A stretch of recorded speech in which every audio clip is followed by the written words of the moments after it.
Esta es la enseñanza número 7 de el tema las áreas del quehacer profético. Hemos estado hablando acerca de qué es la revelación y cómo los profetas son vinculados por Dios a la revelación y cómo ellos tienen que vincularse con la revelación, cómo es que Dios habla. Hablamos de visiones, sueños, apariciones, la voz audible del Señor, la voz interior, los éxtasis, ejemplos de la vida natural, como el caso de Jeremías, cuando Dios lo manda a la casa del alfarero y allí le habla, o experiencias que los profetas tienen en su propia vida y que el Señor toma esas experiencias o les da esas experiencias para que ellos reciban a través de eso, luego de haber vivido la experiencia, una palabra profética. ¿Con qué propósitos Dios trae las revelaciones a su pueblo? Primeramente para traer conocimiento de los deseos y propósitos divinos. Dios quiere que su pueblo conozca ciertas cosas, entonces Dios utiliza al profeta para traer esa revelación de esos deseos divinos. A veces Dios utiliza la revelación para dar información de asuntos que son relevantes, importantes, que están ocultos, pero que han sucedido o que están sucediendo y que la iglesia debe saber. A veces el propósito de la revelación de Dios es exhortar, reprender por ciertas inconductas o ciertas cosas que no se han realizado y que Dios ha mandado que se realicen. Otras veces Dios habla para incentivar y motivar a la fe a su pueblo que está decayendo, a lo mejor en el área de la motivación. Siempre la palabra es usada para edificar a la iglesia. La verdadera palabra profética edifica a la iglesia. A veces también la palabra trae consuelo en determinados momentos. Pero hay un propósito interesantísimo que tenemos que entender en cuanto a la palabra profética. Cuando Dios creó este mundo y puso a Adán y a Eva a señorear el planeta, le dio al hombre la autoridad para ejercer en representación de él su autoridad en este mundo. De manera que el regente de este planeta es el hombre. Y hoy día es la iglesia, regente de Dios. En el libro de Amós dice la palabra que el Señor nada hará sin revelarlo antes a sus siervos los profetas. Esta palabra tiene un sentido muy interesante. ¿Cuál es? Que cada vez que Dios quiere hacer algo en la tierra, Él no lo hace solamente, lo quiere hacer, Él podría hacerlo, Él es soberano. Pero Él, de una manera soberana, restringió su autoridad al hombre, puso en manos del hombre su autoridad y él no pasa sobre aquella determinación que hizo cuando le dio al hombre autoridad sobre el planeta, no pasa sobre esa autoridad, simplemente necesita la colaboración del hombre. Entonces el hombre es colaborador de Dios en los propósitos de Dios. Es como que Dios está afuera tocando la puerta y Él no va a echar abajo la puerta. Él necesita que tú le abras la puerta y Él entra y entonces hará lo que Él debe hacer. ¿Qué hace el profeta? El profeta abre la puerta a Dios para que Dios haga lo que tiene que hacer. De esta manera el profeta se convierte en un liberador de propósitos divinos. Cuando el profeta profetiza, el profeta está abriendo la puerta a Dios para que Dios se mueva. Quiero volver a aclarar esto. Dios es soberano, tiene autoridad sobre el planeta, tiene autoridad sobre todas las cosas, puede hacer lo que Él quiera. Y como puede hacer lo que Él quiera porque es soberano, Él determinó restringir en este tiempo de la raza humana sobre la tierra, restringir su autoridad y ponerla en manos de los hombres para que los hombres de alguna forma sean colaboradores con Él en el plan.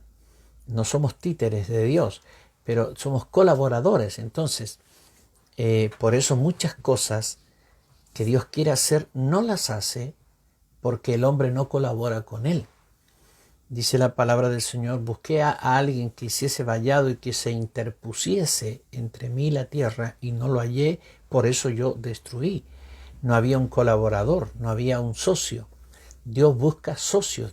El profeta es un socio de Dios, el pastor es un socio, el maestro es un socio. Todos somos socios de Dios en esta obra. Dios quiere bendecir a tu vecino. Lo puede hacer directamente. Es más, puede enviar un ángel y pasar por encima tuyo, pero Él te manda a ti. Y si tú no vas a tu vecino se queda sin la bendición. Así funciona la obra del Señor. Tenemos que ser sabios y entender. Entonces, uno de los grandes propósitos de por qué existen los profetas es para liberar aquellas cosas que Dios quiere hacer y que han sido un misterio y no sabemos que las quiere hacer. De pronto el profeta lo sabe y el profeta habla, y cuando el profeta habla, abre la puerta a Dios. Pero a veces el profeta tiene que hacer más que hablar, tiene que clamar, interceder hasta que venga la respuesta, como vimos a Elías en el monte, luego que le da la palabra al rey diciendo que viene una gran lluvia se oye. Él sube al monte y él está clamando por 7 veces, intercediendo, hasta que el criado ve una pequeña nube como la palma de un hombre y ya la tormenta viene. Es decir, el profeta da la palabra y la engendra, de alguna manera la da a luz. Y eso implica que a veces el profeta no solamente tiene que hablar y declarar, sino que el profeta tiene que orar y clamar y a veces ayunar y hacer su trabajo espiritual para que esa palabra declarada sea dada a luz y se haga vida aquí entre nosotros, los hombres, o en la iglesia. Vamos a ver, estamos hablando aquí entonces sobre el tema de la recepción de la palabra profética, ¿no? Cómo la palabra profética es receptada, es recibida. Hablemos de la administración de la palabra profética. La administración de los profetas es primeramente vocal. Es con palabras. La profecía es la administración vocal de la palabra revelada de Dios. Esta es la forma más frecuente de transmisión de la revelación. Los profetas hablan por Dios. Por eso el Señor le dice a Jeremías en Jeremías 15, 19, serás como mi boca. Serás mi boca. El profeta es la boca de Dios hablando y trayendo su secreto, trayendo su voluntad. Además y de hablar vocalmente, de expresar vocalmente la revelación, a veces Dios da a los profetas que hagan, comuniquen la revelación de manera gráfica. Esto implica escribir muchos, y por eso tenemos los libros proféticos del Antiguo Testamento y el libro de Apocalipsis o Revelación. Muchos profetas bíblicos escribieron las profecías que recibieron de Dios y tenemos una abundante recopilación de libros proféticos en la Biblia. Indudablemente estos profetas fueron inspirados no solo para hablar, pero también para escribir y registrar sus profecías y experiencias que tuvieron. Y esto nos sirve hoy día a veces hasta como un manual de entrenamiento para los profetas. Miles de profetas de todos los tiempos han desarrollado la disciplina de escribir las revelaciones que Dios les ha dado. Esto es muy favorable por muchas razones, pero mayormente porque por conservar sin alteración la palabra profética recibida de Dios. Tú sabes que la mente es muy frágil. Primero está el olvido. Quizás tengas una revelación en el momento, la revelación es potente, clara, la puedes decir, pero pasa el tiempo y se produce el olvido. Y quizás se olviden partes de la revelación o la revelación completa en el paso del tiempo.